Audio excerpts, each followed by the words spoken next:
booster shots. The Fed's giving the green light for boosters for those considered immunocompromised. So what does this mean for people here in Connecticut? Dr. David Banach joins us from UConn Health once again. Dr. Banach, thanks always so much for sharing your expertise with us on the News at 4. Thanks for having me on. All right, so how soon could we start to see people getting these booster shots? People hear that it's been approved for people who are immunocompromised, and they're like, when can I get the shot? So, at this point, we know the FDA released that authorization last night. And then today, the CDC and their ACIP advisory group met to get into some of the more details about administering these vaccines. So that includes looking at which specific groups would potentially qualify as immunocompromised, and then some more details. So I anticipate that booster doses will likely begin to roll out as early as next week. All right, so you just said the details are going to be rolling out next week, but we see that word immunocompromised. Someone at home is like, well, do I fall into that category? Right now, from your knowledge, I know the details might be limited, but who counts as immunocompromised to get that third shot?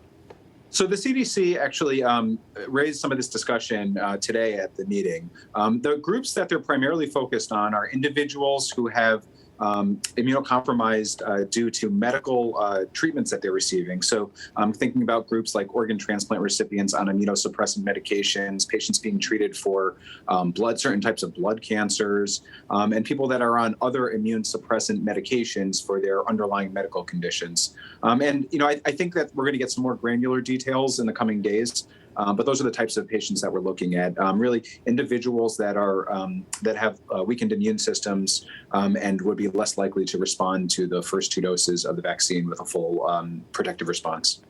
If you are immunocompromised and you're listening to this interview right now, should you be contacting, for example, UConn Health? I'm sure that you all are trying to organize this, possibly looking back on records to figure out who might qualify. I mean, I know you're not doing that yet, but as soon as they really nail down those groups. But what should someone do in the coming week?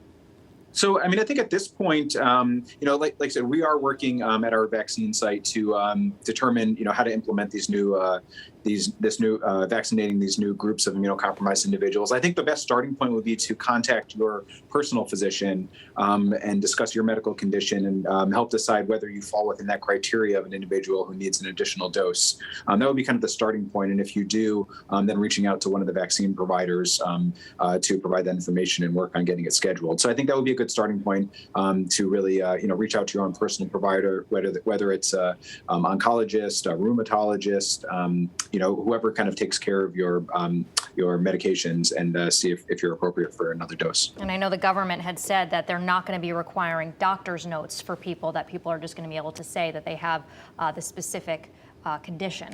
Dr. David Banach, always good to hear from you. Thank you so much for your time. Thanks again for having me on.